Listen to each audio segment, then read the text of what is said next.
আজকের রেসিপি মাছের ডিমের বড়া দিয়ে আলু বেগুনি চচ্চড়ি। প্রথমে বেসনে হলুদ গুঁড়ো, লঙ্কা গুঁড়ো, লবণ, জিরে ধনে গুঁড়ো, পেঁয়াজ বাটা, একটু আদা রসুন বাটা, আর তাতে দিয়ে দিতে হবে একটা ডিম আর মাছের ডিম। ওটা ভালো করে মেখে নিতে হবে। তোমরা চাইলে বেসনটা না দিতে পারো, স্কিপ করতে পারো। তারপরে ওটা ভালো করে মেখে আমরা, এটা কিন্তু সাদা তেলে ভাজিনি, এটা ছিল পিওর ঘিয়ে ভেজেছিলাম আমরা। তোমরা চাইলে সাদা তেল বা সর্ষের তেলেও ভাজতে পারো। তারপরে বড়ার আকৃতিতে সব ডিমগুলো ভেজে নিতে হবে, উল্টে পাল্টে ভালো করে ভেজে নিতে হবে। আর তোমরা যদি চাও এগুলো ভেজে রান্না না করবো তাহলে একটু কড়া করে ভাজতে হবে, আর যদি ভাবো ঝোলে ছেড়ে দেবো তাহলে হালকার উপরে ভাজলেই হয়ে যাবে। তারপরে ভেজে তুলে নেওয়ার পর রান্নাটা আমরা সাদা তেলে করেছিলাম।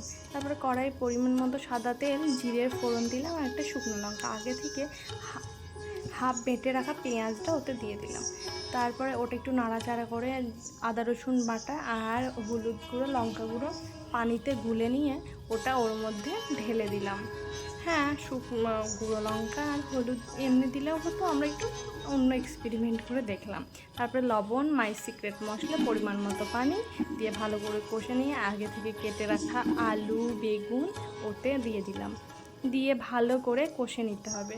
বেশিক্ষণ মশলার গন্ধটা যতক্ষণ না মরবে ততক্ষণ কষে পরিমাণ মতো পানি দিয়ে দিতে হবে। পানিটা দেওয়ার পর আগে থেকে ভেজে রাখা মাছের ডিমের বড়াটা ওতে দিয়ে দিতে হবে।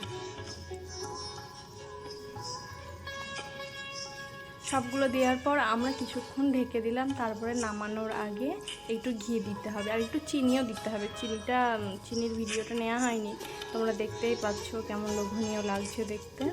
আমাদের রান্নাটা কমপ্লিট, এবার আমরা নামিয়ে নিই।